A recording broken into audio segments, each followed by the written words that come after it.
অন্যায্য পথে হেঁটে চলেছে, তখন আর আমাদের ঘরে বসে থাকার সময় নাই। আপনারা জানেন,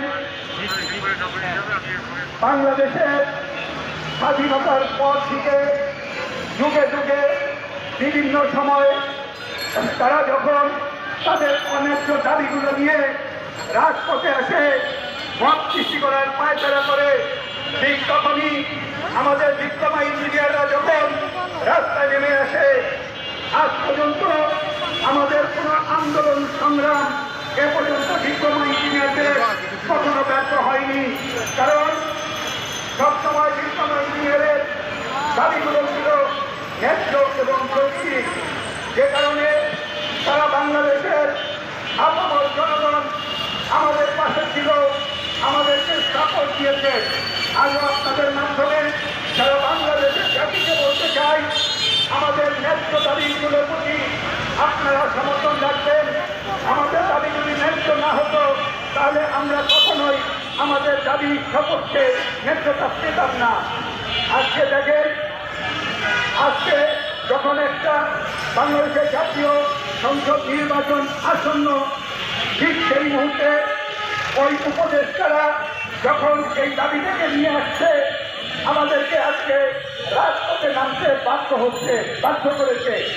আপনাদের মাধ্যমে আমরা সারা বাংলাদেশের জাতির উদ্দেশ্যে বলতে চাই, আজকে যদি এই মুহূর্তে তারা ঘোষণা দেয়, তারা তাদের সিদ্ধান্ত থেকে ফিরে আসে, এক মিনিটের জন্য আমরা রাজপথে থাকবো না।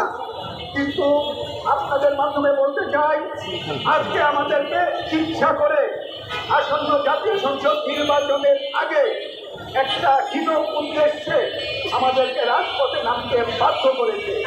তারা করেছে ওই ডিগ্রি প্রশাসনীরা ষড়যন্ত্র করে উপদেষ্টাদের মাধ্যমে হঠকারী সিদ্ধান্ত নেওয়ার মাধ্যমে আমাদেরকে বাধ্য করেছে। প্রিয় বন্ধুরা, আবারও স্পষ্ট করে বলতে চাই, আমরা চাই বাংলাদেশের স্থিতিশীলতার জন্য, বাংলাদেশে একটি গণতান্ত্রিক সরকারের জন্য আগামী 12ই ফেব্রুয়ারি নির্বাচনের কোনো বিকল্প নাই। আপনারা ইতিমধ্যে দেখতে পেয়েছেন, এই সকল উপদেষ্টারা ঠিক যেমনিভাবে আজকে আমাদেরকে হঠকারী সিদ্ধান্তের মাধ্যমে রাজপথে নামতে বাধ্য করেছে, ঠিক তেমনিভাবে আপনারা জানেন বাংলাদেশের সরকারি কর্মকর্তা কর্মচারীদের জন্য একটি পে স্কেল কমিশন গঠিত হয়েছিল। ঠিক তারা এই পে স্কেল কমিশন নিয়ে